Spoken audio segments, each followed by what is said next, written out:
says it's setting up our webinar. And here we are live.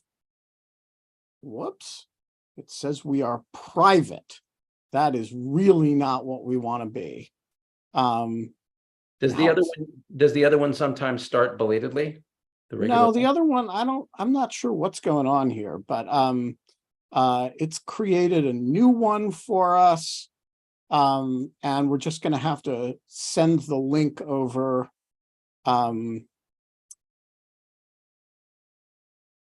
If you post it to Threads, I'll copy it and send it out too. Yeah, what I'm going to do is post it in the chat in the YouTube. But I got to find the link for it because it does seem.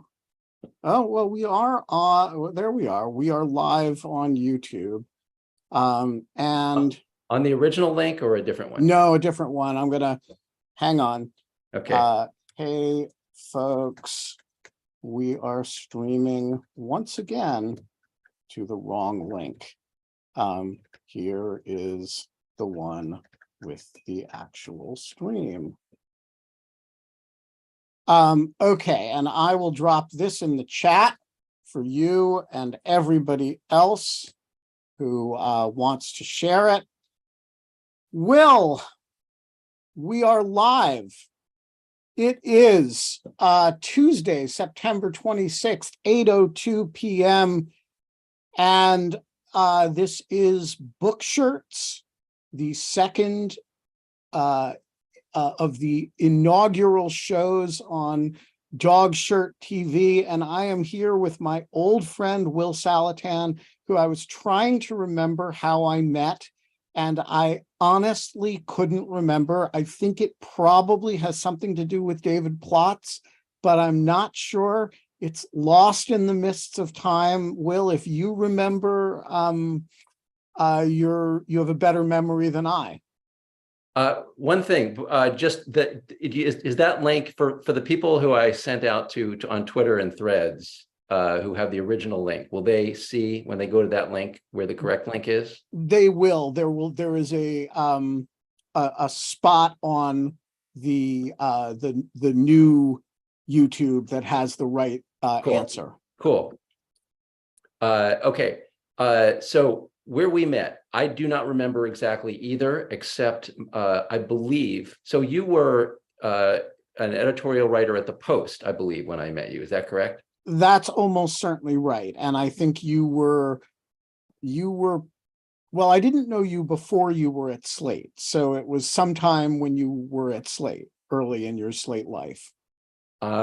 So it may have been during the Slate time. It could have been before that. I was at Hotline for after I was a New Republic intern. Then I finished up college. Then I was doing freelancing. I was working for Hotline. I was writing for Mother Jones. So somewhere in there before I went to Slate, I probably met you before then.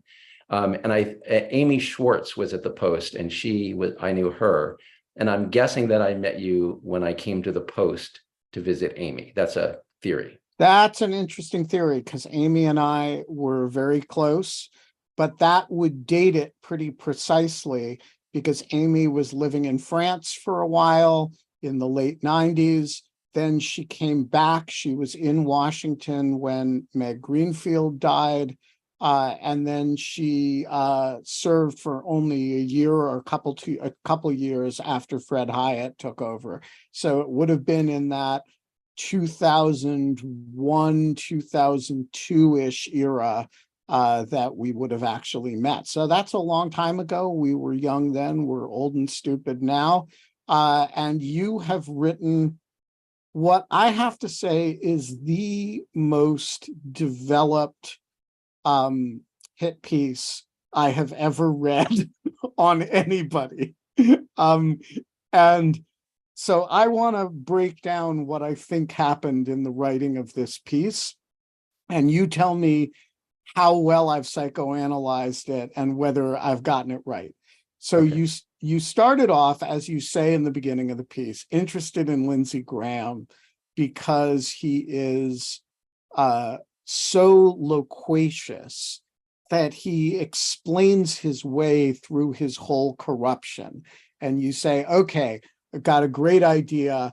I'm going to write the ultimate piece on how somebody gets corrupted by Trump. And with Lindsey Graham, I have his own words with which to do it. And what you don't realize is just how many words this guy has, and that he's actually explained in incredibly neurotic detail every aspect of his corruption, because he feels guilty enough about it that he's kind of talking himself through it and talking himself into it. And he doesn't have a sense of object permanence himself. And so his idea that he never occurs to him that somebody is going to take him seriously enough to go through his words over a long period of time. And you become as obsessive about it as Lindsey Graham was about explaining himself. And that is how this piece balloons from what was going to be a profile, or not a profile, but a kind of object lesson for the Bulwark into a kind of pamphlet. How'd I do? Okay, not bad. So you got two theories in there. One is the theory of what I was thinking, and the other is the theory of what he was thinking. Well, my theory is a theory of what you were thinking about what he was thinking. About what he was thinking. Okay. So I'll give you my version of it, and you can see how well it corresponds. Originally, this started at Slate, when I was at Slate until the end of 2021, beginning of 2022. And I had been thinking for a couple of years during the Trump administration about what I called it the collaborators. So it wasn't going to be one person. It was going to be Paul Ryan and Marco Rubio and, all these other guys. Nikki Haley was one of them, and Lindsey Graham was one of them. And I was going to try to write about all of them. And I quickly realized that was just not going to be possible. Just too many people. It's too diffuse a story. Now, I believe eventually when people write histories of the Trump years, some of them have been written about Trump himself, but there will be stories about the collaborators, and Lindsey Graham will be just one of them. And that will those histories will capture a lot of what I didn't capture. So who do you think are the other, when you think of, like, Lindsey Graham is in some ways unique because he starts out as a full-throated Bulwark type critic. Who are the other people who you think of as in Lindsey Graham's league as collaborators? I have to remember there were about a dozen who I looked at as could be included in the group, or then I could look at them individually. Haley was actually the one who at the time I was trying to choose one. She was the next best thing. I was listening to some of her speeches, some of her interviews, and there were a few problems. She just wasn't nearly as prolific as Graham was. But they're all different, right? I mean, Haley as a particularly, what's a nice word, Ben, for smarmy? She's a particularly sort of bless your heart kind of Southern flavor. It's different from Graham's. Graham is, as you point, he's more of a lawyer. He's more interested in rationalizing. She's more interested in appearing to be a nice person and appearing to be good. And he's more interested in making a technically careful argument. So this started out as an idea at Slate, and nobody was particularly that interested in it at the time, and I hadn't figured out how I would do it. When I went to the Bulwark, I said to them at the beginning, they came to me and they asked me to come to the Bulwark, and I said, listen, what I'd really like to do is take some time off and write this thing about Lindsey Graham, because by that time I had decided on doing Graham, and then I can come work for you. And Jonathan Last said to me, no, just come to us now and you can write it while you're here. And I thought, wow, that's unusual, because as you know, Ben, trying to get time at any publication to take time out to write something of this magnitude is hard to get. So I was very grateful, and I worked on it for quite some time. And you're correct, there was way more of it than I thought. And what actually happened is there were three versions of this. When I went to talk to Adam Kuiper, the executive editor, then the managing editor of the Bulwark, about this, I said, This would probably take me 2 months. So I was off by a factor of It'll take 6. you 2 months just to read all the stuff. But at that time, what I was working with was, I thought, Ben, that, oh my God, Lindsey Graham has this amazing YouTube page. He has videos of all these interviews that he did and these speeches on the floor of the Senate, committee speeches. He's got all this stuff, it's a tremendous resource. I'll go through this and I'll be able to write it. So I got through that. And then I was starting to work on it, and I thought, to organize it. And I thought, I should go check his Facebook page, because conservatives don't use Twitter a lot, but they use Facebook. So I go to his Facebook page, and from that, I find way, way more stuff that wasn't on the YouTube page. And then I started writing, and I got part of the way through, and I said, just in case, I should go look at his Twitter feed. And it turns out Lindsey Graham has an amazing Twitter feed. So there were 3 layers of video and audio that I then, put together in a massive file, and then started organizing the story of Lindsey Graham. And before I get to the question that I think everybody who's read this or listened to it wants to hear from you, I want to ask whether and what sort of contact you have had with Lindsey Graham. He obviously was not willing to sit for an interview for this. But have you heard anything in response to it from either him or his people? Have they just radio silenced you? Yeah, I mean, to be fair to them, I didn't spend a lot of time courting them. I said, here's what I had by that time organized what I wanted to say based on his public record. So it wasn't just my opinion. I had put together the story as it was visible to the public. Then the question is, what more could be added by talking to him directly? And by the way, he has talked to a lot of book authors. And if you read books from this period, and I included material from them, you do get a lot of behind the scenes stuff. But I was very honest with Graham's press office. And I just said, look, I don't think I'm writing about his relationship with Trump.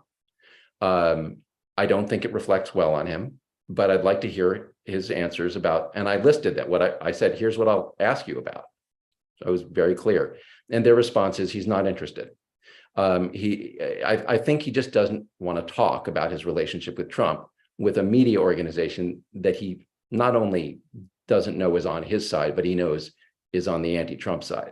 On the other hand, he did spend a fair bit of time with Mark Leibovich, I think, like humiliating himself without seeming to realize it. And I'm curious about the disparity in the treatment. Mark Leibovich, as best as I say this in admiration, I like Mark. He humiliates people for a living.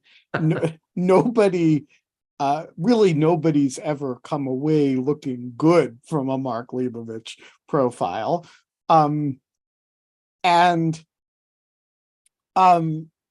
Including this whole town. But Lindsey Graham seemed to let him follow him around and explain his thinking. Was it that he'd learned his lesson from that experience, or that you're scarier than Leibovich? Ben, nobody's scarier than Leibovich.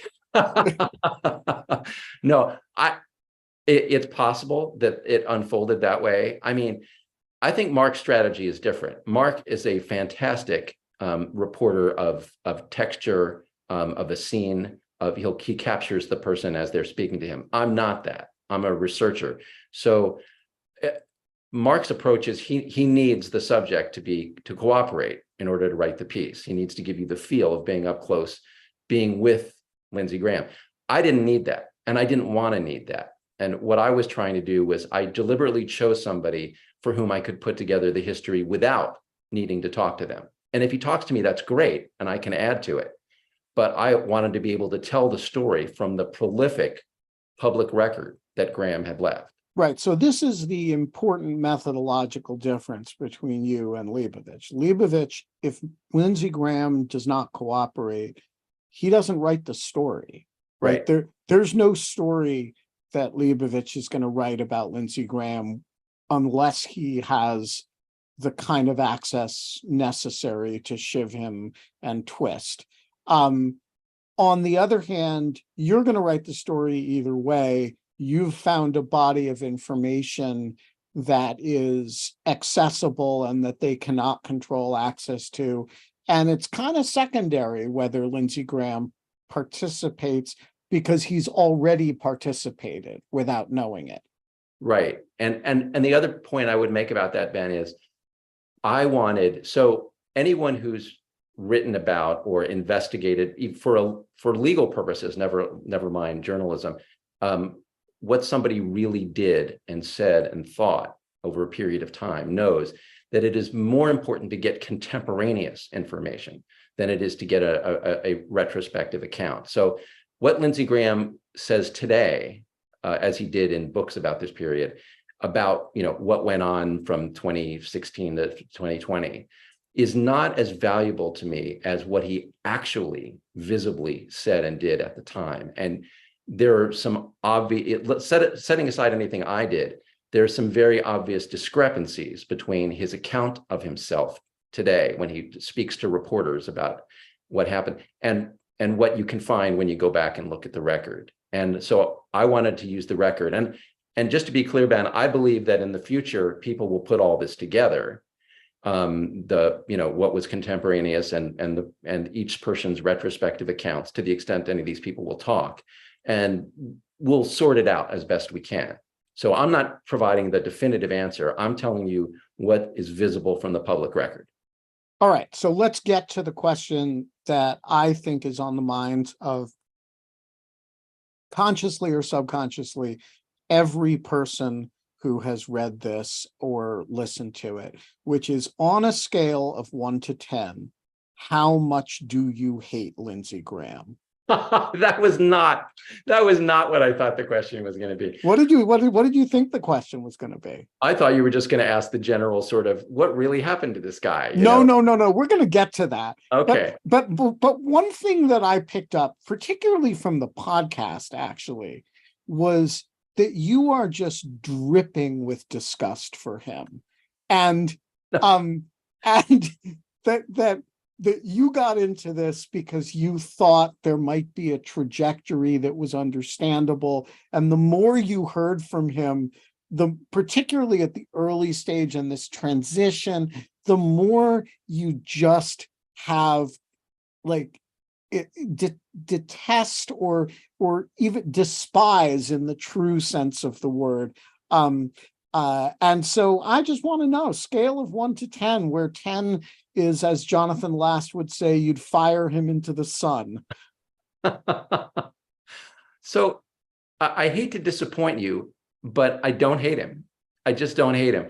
And the reason is, I think in order to write something like this fairly and accurately, look, if he were off, Donald Trump is one of the worst human beings this country has ever produced, a truly awful person in every way.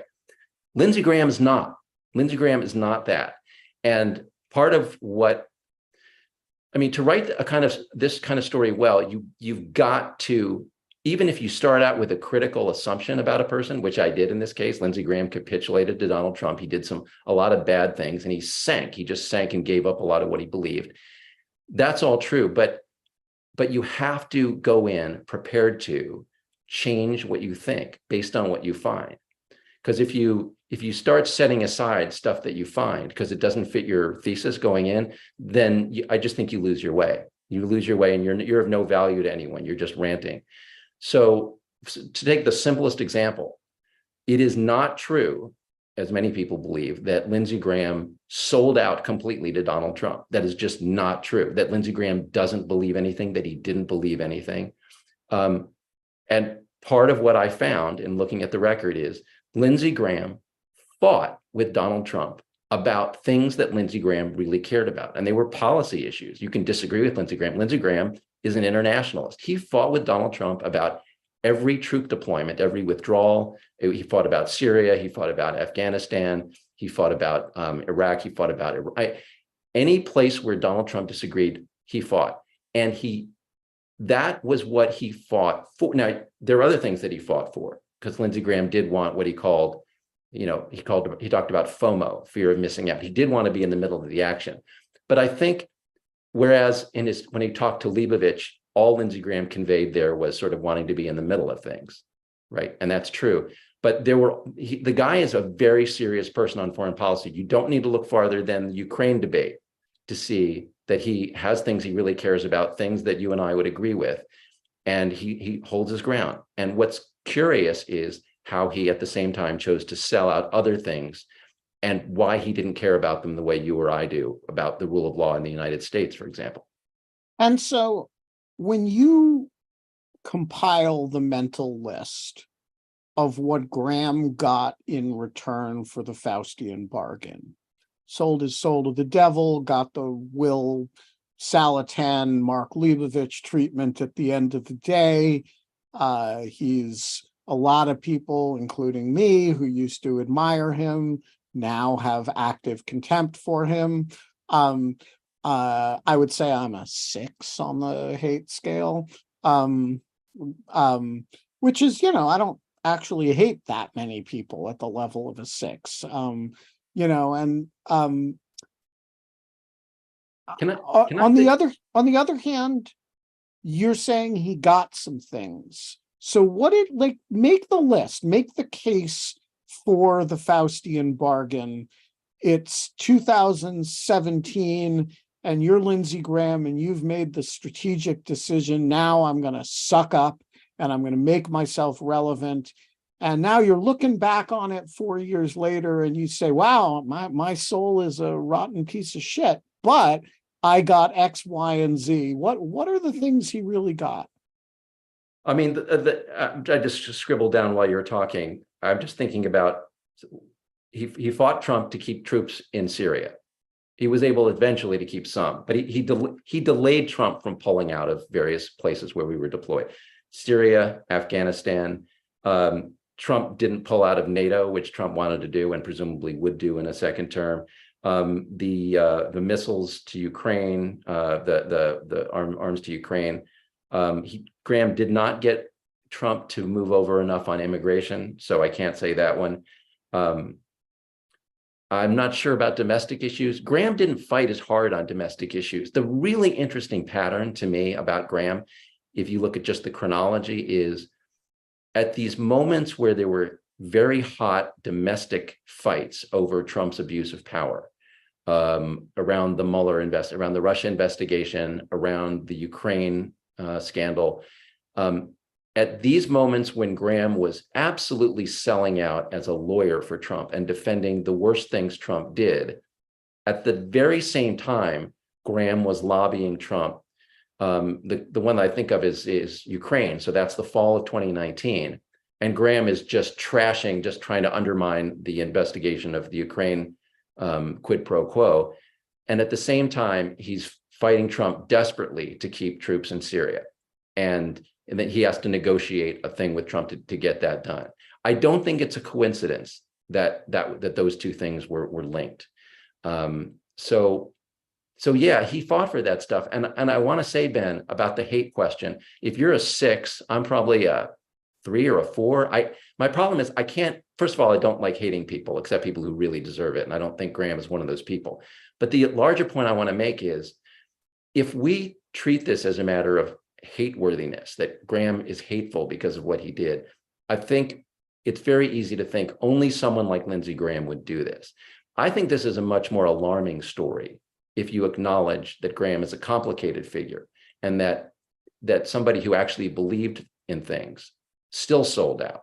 Because it's very easy to tell ourselves that only empty suits do that and that good people, normal people wouldn't do that.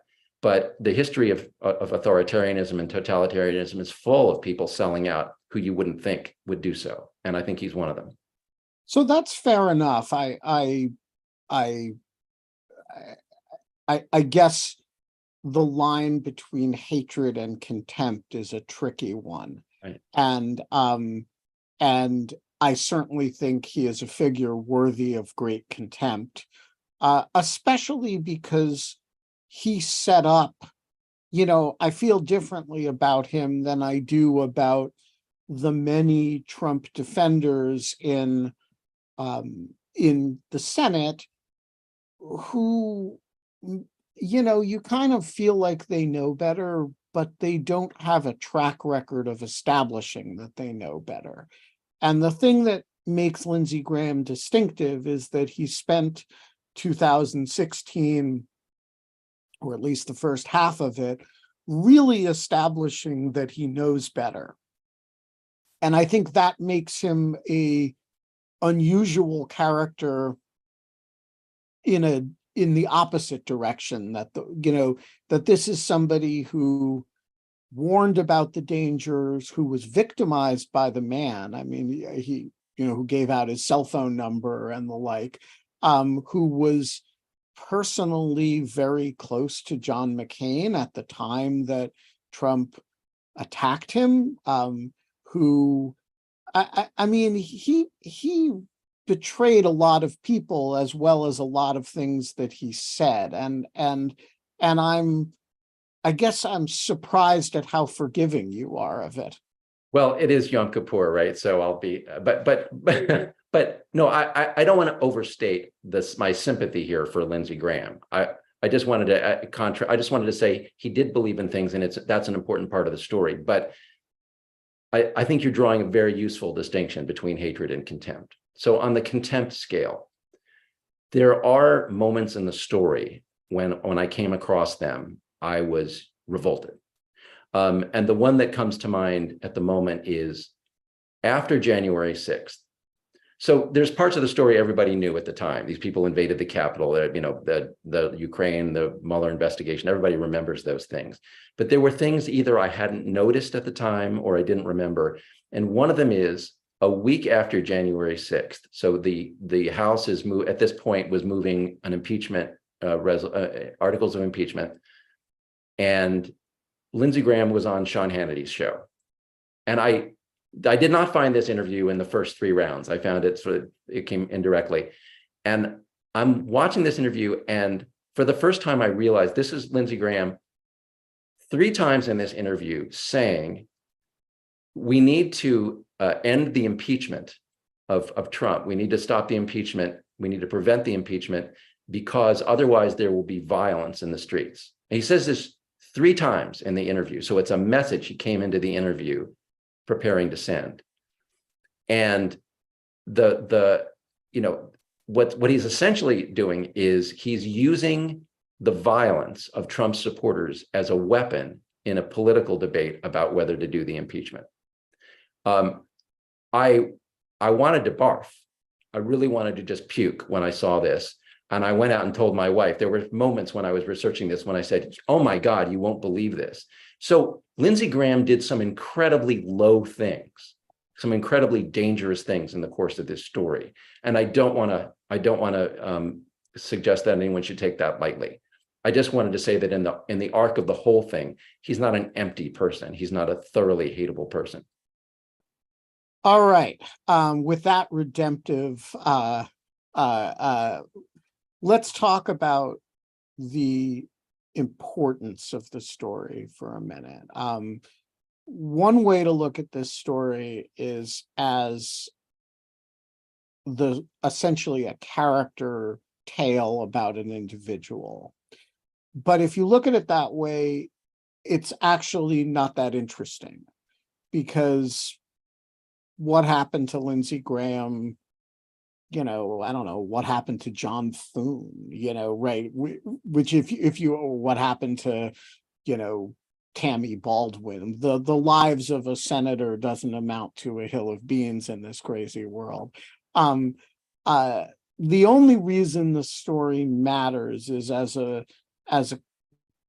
tale about how good people or not bad people or people with reasonable insight succumb to authoritarianism, which is how you set it up. And I'm interested in your sense of what the big takeaway lesson is. So if you say all right, like Lindsey Graham succumbed. We all have this, we have this portrait of it. What is the story it tells us about what Anne Applebaum would call the seductive lure of authoritarianism? Well, okay, so at the end of, in the text version, I did an epilogue, and I actually wrote 20 lessons of the story. And so some of what I might say here are in, I would encourage people to go to the Corruption of Lindsey Graham text version and just go to the epilogue, and those are the general lessons. The overarching point, I guess I would make, is that this was a slow process. And it's important to debunk this very popular notion among the resistance types that Lindsey Graham went on a golf outing with Donald Trump in 2017, and Trump revealed some compromise that he had on Graham. Let's be clear what this is. The theory is Lindsey Graham is gay, and that Trump had some dirt on Lindsey's sex life. And as a result of this, Lindsey, quote, did a 180 and became a Trumper. So there's no evidence for this. No one ever, I always hear scuttlebutt about this, but nobody has produced anything to support it. And it's not compatible.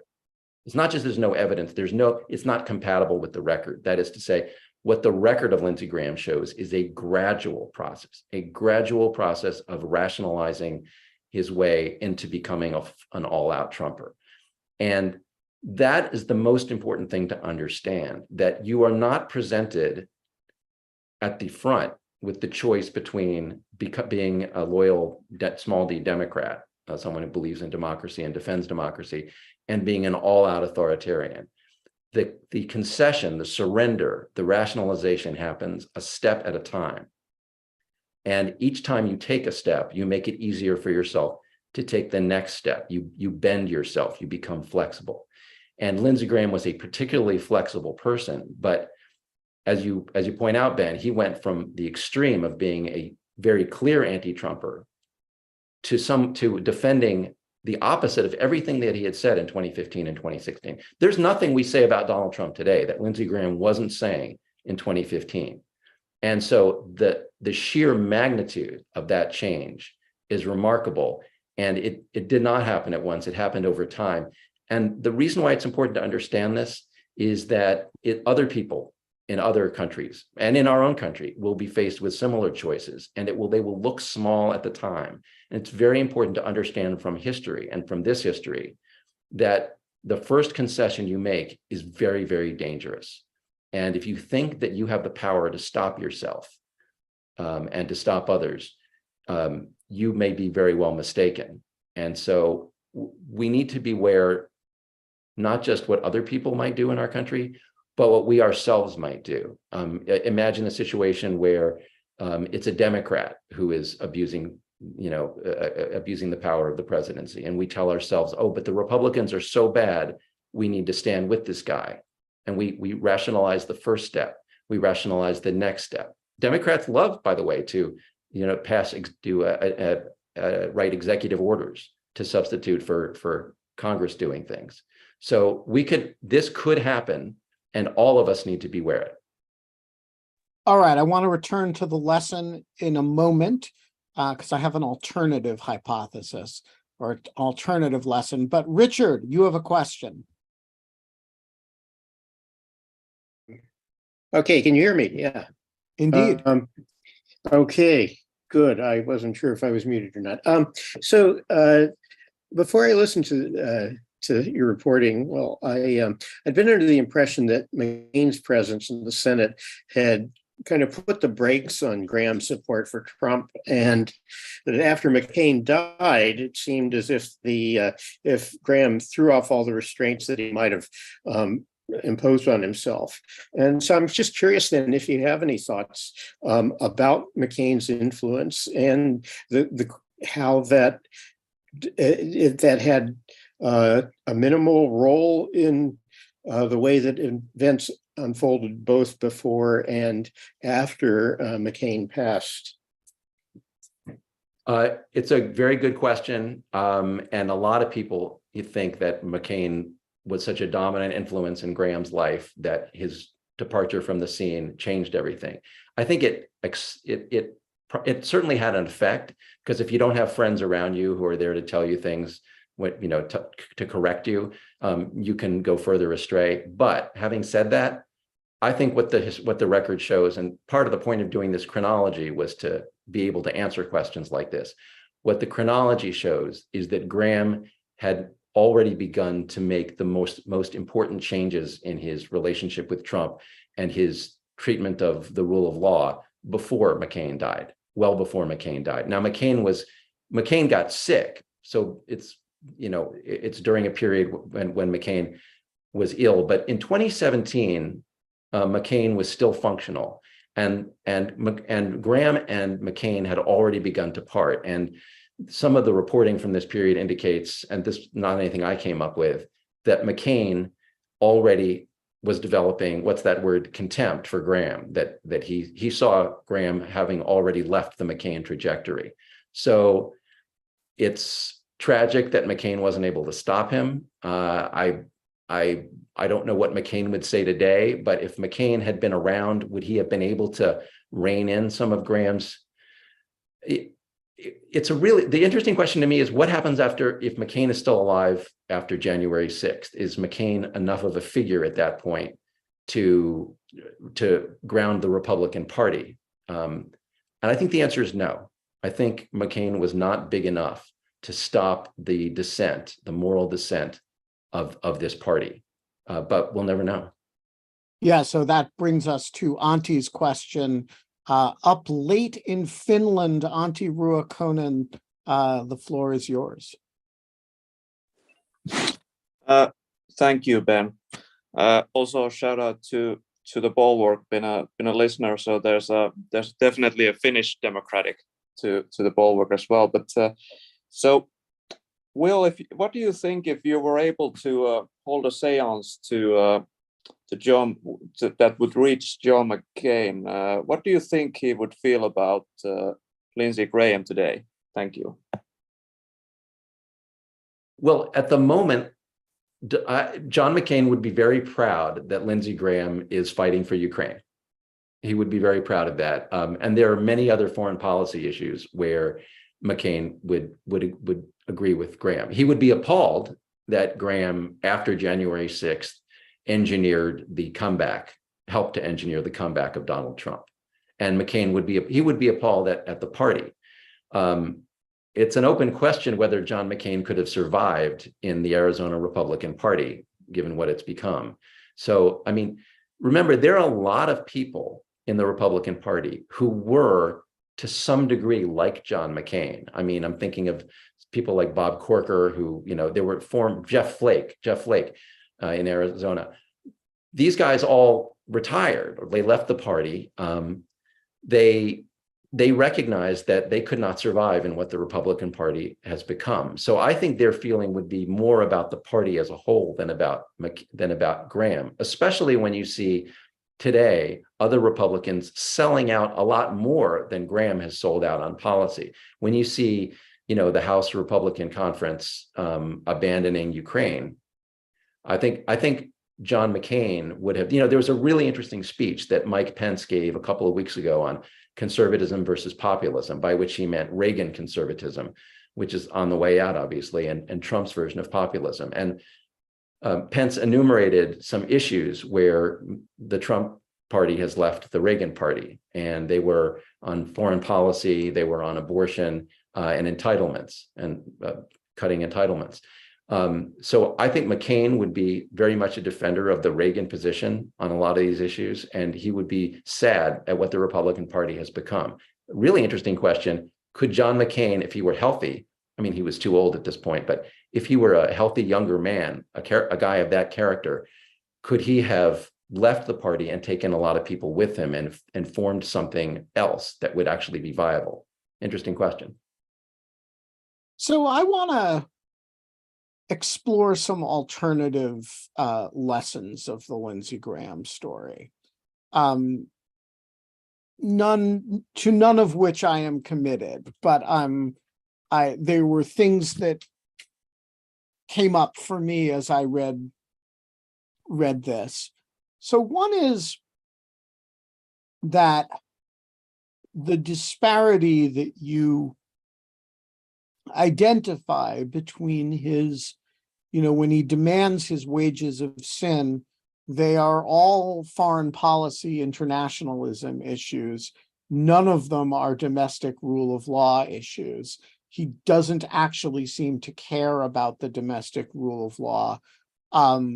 He cares a great deal about whether there are a few thousand US troops in Syria. And I look at that as that's a very peculiar choice in my view. And he's the chairman of the Judiciary Committee at the time. He's a military Air Force judge at times. This is a guy whose basic orientation is, I guess he's a foreign policy guy, but he came up as a politician through the Clinton impeachment, being as a member of the House Judiciary Committee. His involvement in these issues is old, and yet he's very willing to sell this stuff out in exchange for a set of modest crumbs of internationalism from a politician like Trump, who deeply does not believe the things that he believes as a general orienting point in foreign policy. And I want to give a less charitable psychoanalysis of this than you do, which is that Lindsey Graham knows you cannot ask the tyrant as your wages of sin for his core. You can't say, okay, I'll pledge, bayat to you, Donald Trump, but in exchange, you have to be a good citizen who believes in the rule of law and who will not misuse the power of the presidency. But you can take stuff that in countries that he barely knows exist and say, all right, I'll give up the core, the rule of law stuff. And I'll even frame the Syria stuff in a way that's palatable to you, keep the oil, that stuff. But you have to give me crumbs. And I think the things that you think Lindsey Graham got that are substantial from Trump are actually pretty trivial. They're, don't squash Milley like a bug all at once. Do it in 3 separate stomps over 6 months. And what he gives up is enormous. And I guess I want to push you on whether whether we're giving him, whether we're inflating the value of the take that he got in exchange for his soul. I mean, we know what Dorian Gray got. Dorian Gray got eternal youth. Lindsey Graham got a few more troops sticking around a little bit in Syria. So I don't disagree with you, Ben. I think that's true, but your point is really about, so you and I agree about this. What Graham surrendered was not worth what he got. And to me, that is a moral criticism. That is, he didn't. Wait, but I'm saying something more than that. I'm saying he didn't get jack shit. He got minor influence around the edges of a betrayal of his general foreign policy views. Trump ran as not an internationalist. He governed as he slapped tariffs on, he almost pulled out of NATO. Graham got little bits of stuff around the edges of a fundamental reorientation of the Republican Party away from his position. Well, it sort of depends, that last point, it depends on how you view the Democratic Party. Now, I think the Democratic Party has proved to be robustly internationalist, and that's, in Ukraine. So I think Graham got that wrong, but Graham fundamentally agreed with the Trump position on Iran, for example, not the Obama or Biden position. And there were lots of other issues where he agreed more with Trump, although Trump was relatively speaking an isolationist in the Republican Party, than with the Democrats. And Graham rationalized that Trump was just better than the Democrats, even if Trump was flawed on all of these issues. Now, so I don't think you're saying it's a nothing. You're just saying it's very little. It's very little compared to what he gave away. I don't disagree with you. I think you're exactly right about that. And I think that will be the judgment of history. I hope that will be the judgment of history, because there's always a version of the future in which you and I end up getting trampled. Yeah, we lose. We're the yeah, Mensheviks. Yeah, but in my optimistic view of the future, that is what you're saying becomes one of the understood conclusions about this, that this senator and many other Republicans, in the name of extracting relatively small concessions from Trump, enabled a far greater abuse of power and a far greater danger to this country. And I'm assuming we survive that. If we don't, all bets are off. But what Graham gave away, to me, the fact that what Graham got were relatively small numbers of troops in a few places extended for a period of time, right? Not major things, underscores how little he in practice valued what he gave away. And what he gave away was our country. So you spoke before about hatred and contempt. I don't know how to describe this. Is it hatred? Is it contempt? What Lindsey Graham sold out was profoundly treacherous. What he sold out of our country. And at no time did he say that was what he was doing, but it's what he did, because he was determined to defend Donald Trump at every point. And there was no line that Donald Trump crossed in the betrayal of American democracy and the American constitutional system that Lindsey Graham didn't rationalize, up to and including, as you recall, what was it, in January, Trump literally saying that the Constitution should be suspended to return him to power.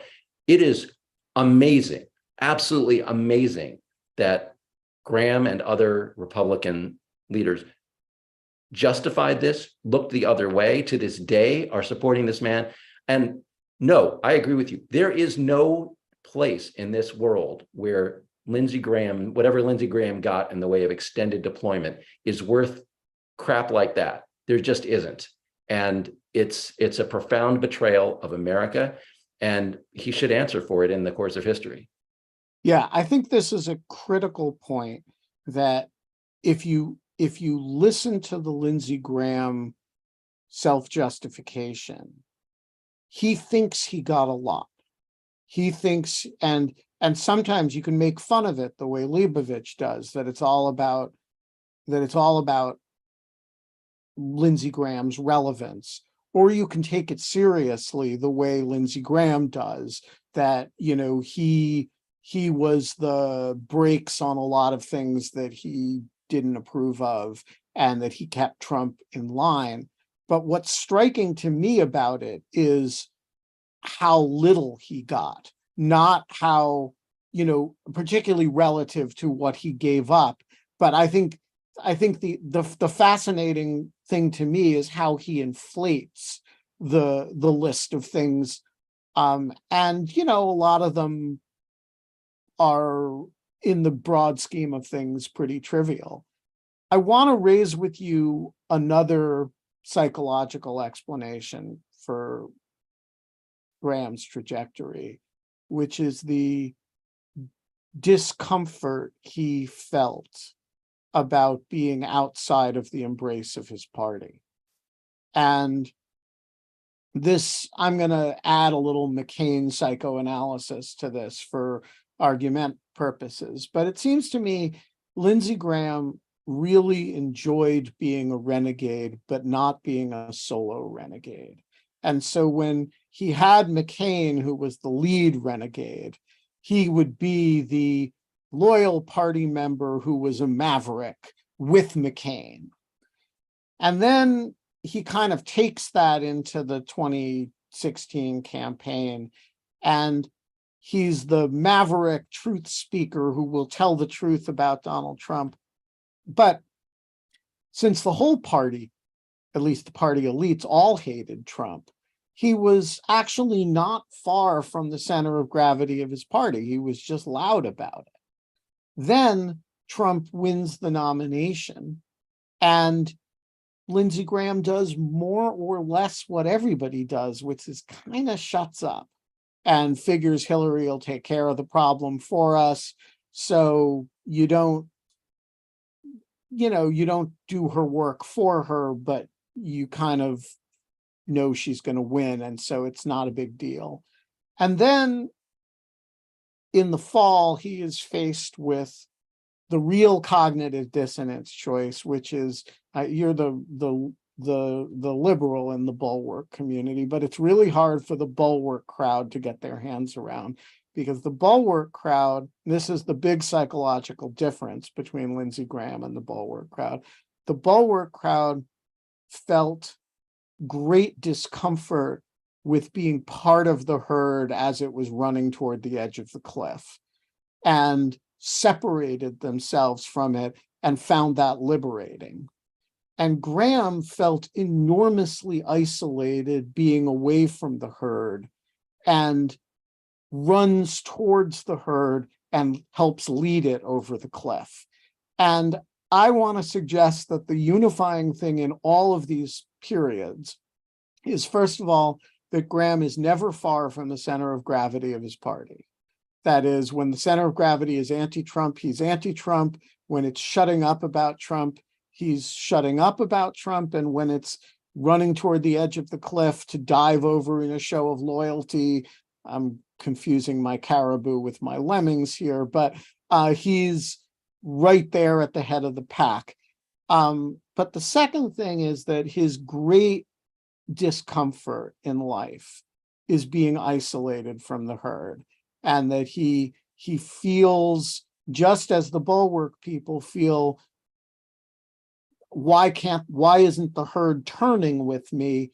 He feels like being left behind by the herd is ultimately unacceptable, and that this psychological account of him explains, in the broad scheme of things, not details, but explains almost everything in the big sweep of the way he goes. I think that's a very good insight. The word that's coming to mind as I'm listening to you is extrovert. Was Lindsey Graham, part of his weakness may have been that he's extroverted, and the sheer fact that he did so many interviews, it seems like Lindsey Graham needs to be around other people and needs the validation of other people in a way that some of my Bulwark colleagues don't, and other Republicans didn't. McCain, I think, didn't need it that much. McCain, I don't know if it's in McCain's character or in McCain's history that he developed an inner sense of what was right and wrong, and maybe just a more stubborn guy.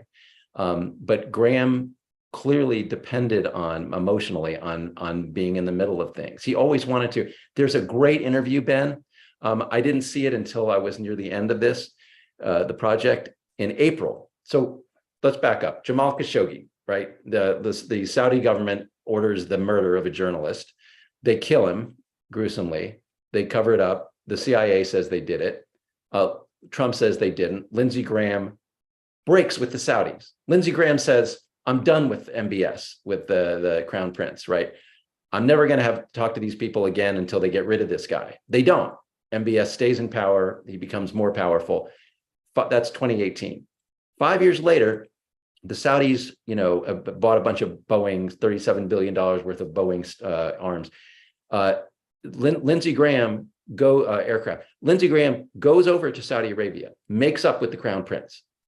We're going to forget all about it. And in this, he gives an interview to Al Arabiya, a Saudi TV channel. He says, they ask him why he's making up with MBS. He says, you spent $37 billion in South Carolina, so I'm always going to say thank you. So money. But the other thing is, he actually says, Ben, FOMO, fear of missing out. He refers to that, which goes exactly to your point, which also dovetails with what Leibovich found in his reporting, that Lindsey Graham does like to be in the middle of things. And Graham has said this on other occasions. So I think your psychological theory here is true. And it's a weakness of extroverts. I say this as an introvert, right? So discount it a little bit. It's a weakness of extroverts that they are somewhat more malleable in situations like this, where their whole social environment, their whole party moves off the cliff, right? And yeah, and Graham did move with that. And McCain did not feel that he needed to be in the middle of the Trump administration. He did not feel that he needed Donald Trump's ear, right? Because the ear that what John McCain heard was a voice in his own head saying what was right and wrong. But Lindsey Graham felt that he needed to be in the middle of that, and that made Graham vulnerable to the illusion that he created for himself that he was the one manipulating Donald Trump instead of the other way around, right? So I think your analysis is largely correct. Antti, you have another question. Thanks, Ben.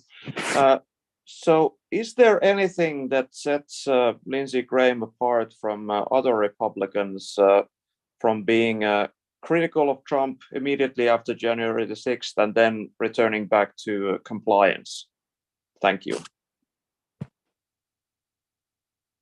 So my answer to that is, in various ways, many Republicans were critical of Donald Trump immediately after January 6th. And so while there were some who completely turned the other way, most of them recognize, I mean, Kevin McCarthy is an example. Mitch McConnell is another example. They all said things that should have led to them renouncing Donald Trump and doing what they could to expel him from the party and making sure that he was never the party standard bearer again. And then very quickly, to varying degrees, they capitulated. There is a myth in particular about Lindsey Graham that he actually broke with Trump. And what people remember is the speech that he gave on the floor of the Senate on the night of January 6th. The Senate has come back in after the riot, and Lindsey Graham, says, with Trump and me, it's been a long journey, but count me out. Enough is enough. And people thought that meant he was leaving Trump. He never left Trump. He never left Trump. There's no evidence at any point that he left Trump. What he actually meant in the speech was, I'm done contesting the election. This election is over. I'm accepting the results. Because there were other Republicans who weren't even doing that. But Graham himself, although he condemned the riots, he never really abandoned Trump during that period. He went less far than Mitch McConnell did, certainly, in terms of condemning Donald Trump, and whereas other people in the party to varying degrees tried to stop Trump or inhibit Trump returning to power, Graham was enabling him the whole time. And not my reporting, other people's backstage reporting during that whole period from January 6th to January 20th. Graham is working, he's going to the White House, he's working with Trump, he's trying to nurse Trump along and get him to not stage another riot. But at no point did Graham either apparently believe, he certainly never said, that if Trump were to do so, that Graham would renounce him permanently. He never did. Julia, you have a question.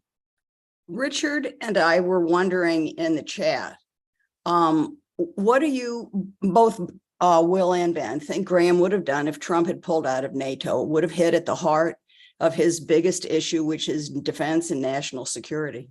What do you think? So my guess is that I think Lindsey Graham, it depends at what point you're thinking about it, because Trump was all along. In 2016, Trump was pissing on NATO. And I think the threat was there all the way along from the beginning of his presidency. So it depends somewhat on the stage. But I think very quickly, Lindsey Graham became so psychologically invested in Trump and what he had already conceded, the firing of Jim Comey and other things, that he would rationalize anything.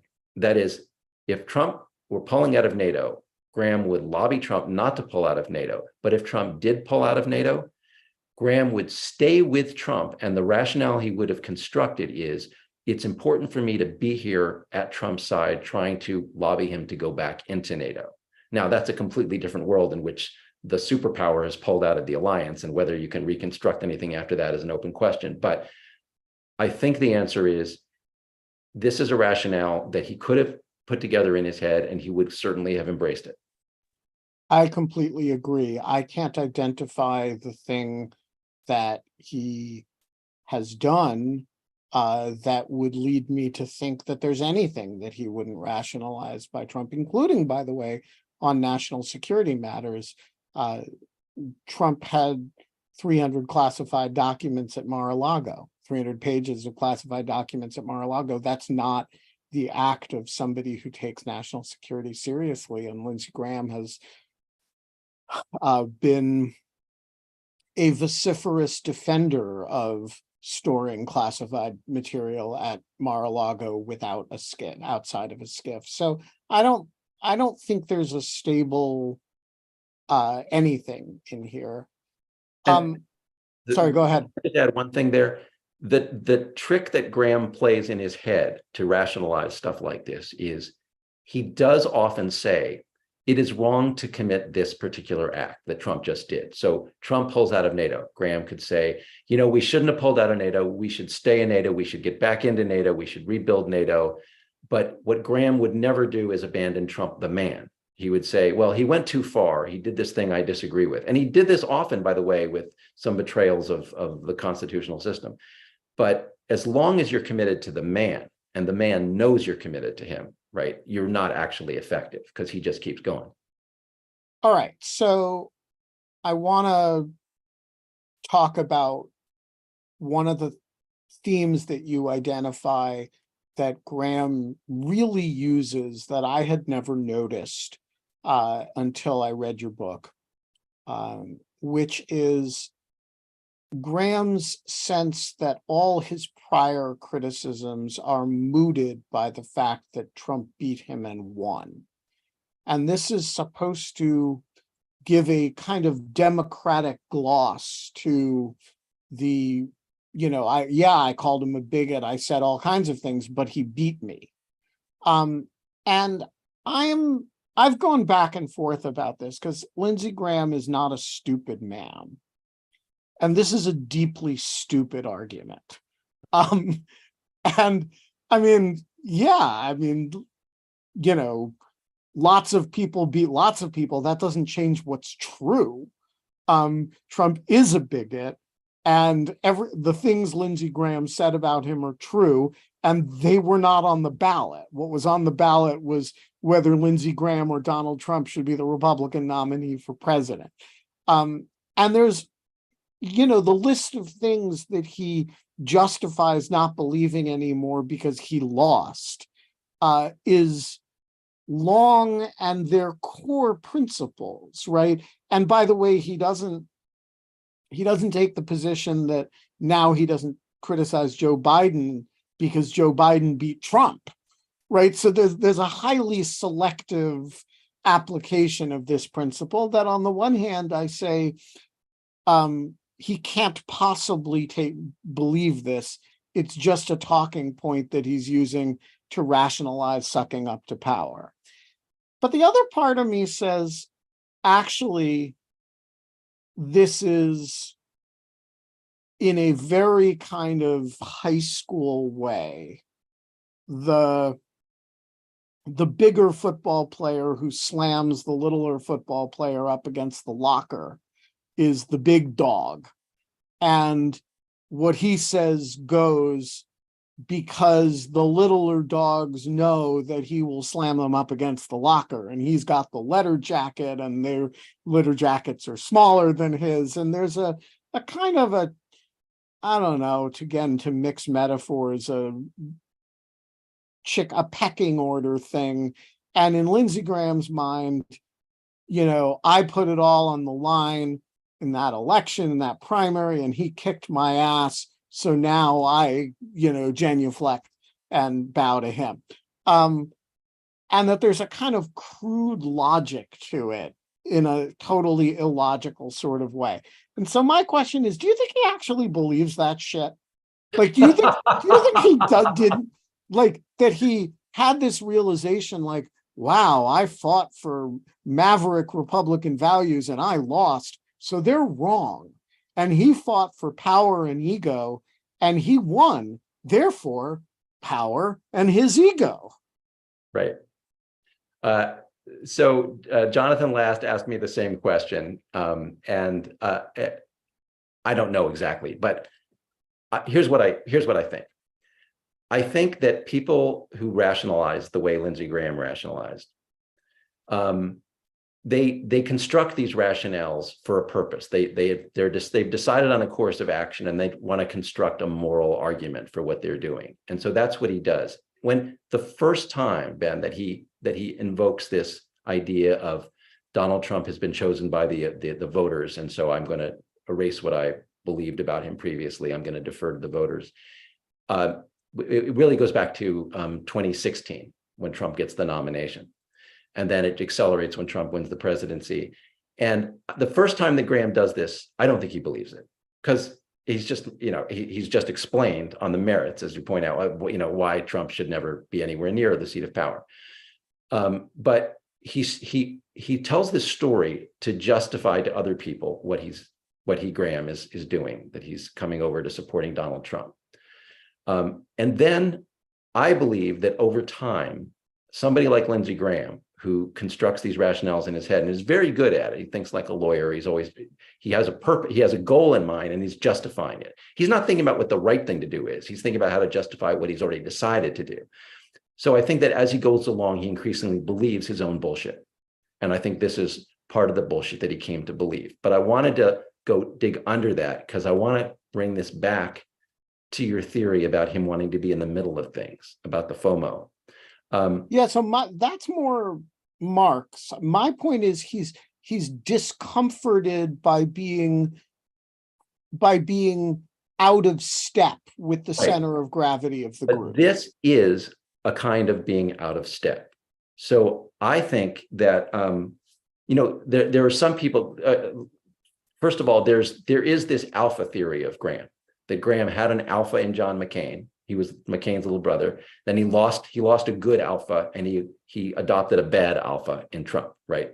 That's the locker, thrown up against the locker theory. I'm very skeptical of that. I think Graham is a deferential person, but I think it is more true and more important that Graham defers to the crowd, to the mob. And that is what happened. And so when Republican voters chose Donald Trump, Lindsey Graham, instead of saying, look, I said these things were true of Trump, that he's unfit for the following reasons, they're still true, I stand by it. Lindsey Graham went with the crowd, with the Republican electorate. And then he just continued in the trajectory of following instead of leading. So I think the fundamental weakness of his that drove him to become more and more of an enabler, and more of a collaborator, was this need to feel that he was in the middle of, the term I would use is relevant. It's a word that Graham himself has used with other people, with other reporters, that he wanted to remain relevant. And if you let relevance be determined, not by your values, but by wherever the crowd goes, then you're just going to blow in the wind, which is essentially what Graham did. And all the while he was doing it, he had to rationalize why this was moral. So I think all this talk about democracy and the will of the people, and I'm deferring to that, was his way of morally rationalizing a fundamental weakness in himself, which was going with the mob. Yeah, so there's another time he really goes with the mob, and it's the Kavanaugh nomination. But he doesn't just go with the mob. He doesn't put his finger in the wind. He anticipates the gust of wind and kind of blows hard in that direction, and thus helps create the wind that he then rides. It seems to me his most successful moment as a Trumpist, in that he garners the pleasure of Trump, who's enthusiastic about it, garners the pleasure of the movement, who is not always enthusiastic about Lindsey Graham, and he becomes a bit of a celebrity even beyond it, because that speech was, whatever one may say about it, right, it was breathtaking. It was one of the key moments in that whole thing. And so I'm interested in your sense of, was that figuring out where the crowd was going and getting there right before everybody else did? Was that anticipating where Trump would want him to be? Was there, it actually did seem sincere in a way that I don't entirely understand, since he was completely wrong. But I'm curious how you read it. You describe it in the book in kind of clinically, but you don't sort of say what you think he was doing. What do you think he was doing? Ben, I don't know, and that's a really difficult one for me. It is of all the passages in his career under Trump, this is the one where I feel I have done the least adequate job of explaining and understanding what appeared to be a sudden turn. I mean, there was a buildup before that where throughout 2018, Graham had been sort of increasingly attacking enemies of Trump. But he starts talking about a bureaucratic coup against Trump shortly before this, so the Russia investigation stuff. But the turn on Kavanaugh is remarkable, and if you watch the hearing where Graham erupts in this speech, Durbin and other guys are sitting around Trump, all these senators, they're shocked. They've never seen Graham talk this way. I mean, he's practically spitting. He's so angry. I can't, the simplest explanation is that Graham was genuinely furious about the way that Kavanaugh was treated, and specifically about he felt that the Kavanaugh was sandbagged. But the intensity coming out of nowhere, the degree of the intensity, even if you agree, is remarkable. I have not seen anything. Did not find anything about a prior relationship between Graham and Kavanaugh that made this as personal as it seemed for him, or anything afterwards. So the best explanation I can offer, and it's the one that I did in the book, was that that Graham needed to hate the Democrats, and he was on that trajectory earlier in the year, and what he said about the Democrats in the hearing, he then accelerated, he accentuated more in the weeks after that, leading into the election. He may have already decided that he was going to campaign against his colleagues, for example. And this is something that he hadn't done before. There's this, unwritten rule in the Senate, I'm not going to campaign against a fellow senator. And Graham said, I've never done it before, but I'm going to do it now. Maybe he had made that decision and the Kavanaugh hearing gave him sort of an excuse, but I don't know. I don't know what was a triggering event for that. He definitely used it in the subsequent turn, the latter part of 2018 going into 2019. If you look at what he was saying to Republican audiences in the spring of 2019 and thereafter, it was much more about the Democratic Party being fundamentally evil and dangerous, which is something you needed to believe if you were going to be defending all of the bad things Donald Trump did and what it was going to do. So functionally, I can understand it. But if there was a trigger about Kavanaugh in particular, I just don't know. Yeah. So what do you think the future of Lindsey Graham is? He's so tied to Trump at this point that, if Trump were to vanish in a puff of smoke, either as a result of a heart attack or a criminal conviction or an electoral defeat, or some combination of the three, what is Lindsey Graham's in this corrupted state where he is essentially a appendage of Trump? What does he do with himself? Well, Graham has preserved, in terms of his job security, he's preserved his seat in the Senate, which allows him, if Donald Trump doesn't come back, to remain in the middle of things, as he likes to be, to remain influential in the policy debates he cares about, whether it's Ukraine or something else. And abortion is another one where Lindsey Graham has, have sort of moved the party from a 20-week limit to a 15-week limit federally as their position. So he'll still be relevant as long as he keeps his job. Whether he can keep his job in South Carolina is kind of an interesting question. If Trump comes back, well, we got a lot bigger problems than Lindsey Graham if Trump comes back, but Graham would be Secretary of State. Well, no, but he's previously declined Trump's invitations to come into the administration. He doesn't want that. He wants to stay where he is, and he's more useful to Trump in the Senate. There was a couple of days ago, Trump was in South Carolina and he gave a speech, and I don't think Graham was at the speech, but at the beginning of the speech, Trump mentions Lindsey Graham, Henry McMaster, and these other Republicans. Everybody claps. This is a Republican crowd. They're clapping. You get to Trump mentions Lindsey Graham, and they're booing him. And this happened before when Trump was in South Carolina. So there are a lot of Trumpers in South Carolina who are booing Lindsey Graham, whether they're and why is that? What's their beef? Like, what's the thing? Is it just memory of 2016? Is it the sense that he's independent, which of course he isn't in any meaningful sense anymore, and that independence is bad? What's the Trumpist case against Lindsey Graham? I don't exactly know, but it is true that a lot of Trumpers remember that vaguely that Graham was very critical of Donald Trump years ago, and they don't think he's really one of their guys.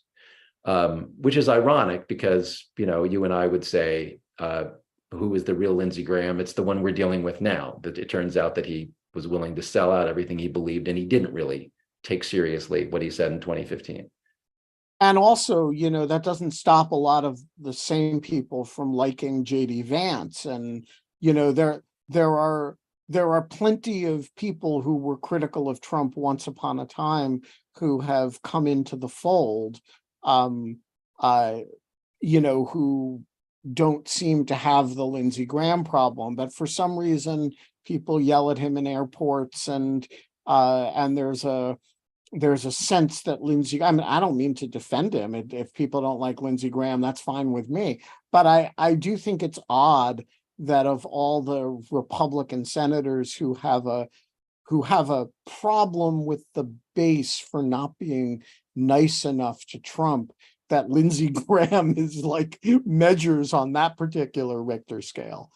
So let me come to the example that you asked about there. You talked about people yelling at Graham in airports. The famous scene is, I think it's January 8th, a couple of days after January 6th. And what are those people yelling in the airport, yelling at Lindsey Graham about? They're yelling at him because on the night of January 6th, he voted to accept the election results, to authorize, and maybe that's the unforgivable sin, Ben. I mean, this party has gone so far off the end that maybe that's an apostasy that I don't remember what J.D. Vance said at the time, but nobody thinks J.D. Vance doesn't have the same prominence.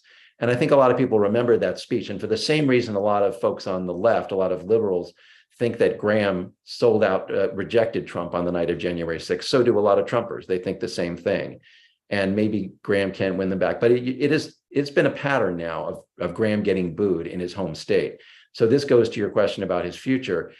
Could he be unseated in a primary in what would now be 3 years from now? I mean, I guess it could happen, but Trump seems well invested in him. Lindsey Graham's got to hope that Donald Trump lives, because he needs Donald Trump's endorsement to survive that. But I think the larger point here is, what the hell is Lindsey Graham's career worth? What's the point of him getting back in the Senate if he's going to be as hollow as he was during the Trump years? Yeah, so let's close on that question. Is he more hollow than the Mitch McConnells, than the nameless, faceless white men, and they are almost all white men, who aren't as loud as he is, who many of them have no public profile at all and can get on airplanes without being recognized, the Jim Rishes of the world, who I saw him at an event the other day and, was dimly aware, because he was introduced as a senator, that, that's Senator Jim Risch. I wouldn't have recognized him on the street. Is he any hollower than they are, or is he just louder? It's hard to say. Because there are issues on which Lindsey Graham has prominently taken positions that are contrary to the populist wing. I can't call it a wing, the body of the Republican Party, like Ukraine. I want to give him some credit for substance on that. He's willing to dig on all those things. I don't know if Jim Risch or others are there are some senators who are willing to vote the right way, but they're not willing to take a stand the way he has. On the other hand, who has done more damage than Lindsey Graham in terms of enabling Donald Trump? I mean, at very crucial moments. I mean, Kevin McCarthy has done more damage because of him going to Mar-a-Lago after January 6th. And that was absolutely crucial. Mitch McConnell has actually been, nobody wants to hear this and I'll get things thrown at me, but he's been relatively good compared to other Republicans about Donald Trump. He is not, he has been quite critical of Trump's excesses of Trump of January 6th and since then. And of course, Trump's trying to unseat him. On the other hand, he's single-handedly responsible for Trump's eligibility to become president again. And, Mitch McConnell had the opportunity to stop Trump and passed it up, or thought the Democrats would take care of it. Yeah, I mean, I fault McConnell less for saying after January. I mean, McConnell's stated rationale for not convicting Trump was that Trump was no longer president, and under his legal theories, he didn't think you could impeach somebody in that situation. But in addition to that, McConnell said right around that time, shortly after the conviction vote, the acquittal vote, McConnell said something like that he would still support Trump for president if he were the nominee, and that there's no excuse for that, even if you believe the legal theory. So yeah, McConnell's guilty of cowardice there. Graham did more. Graham enabled Trump's comeback. I mean, Graham outstripped so many of these other guys in his machinations, his backstage efforts to help engineer Trump's comeback. There's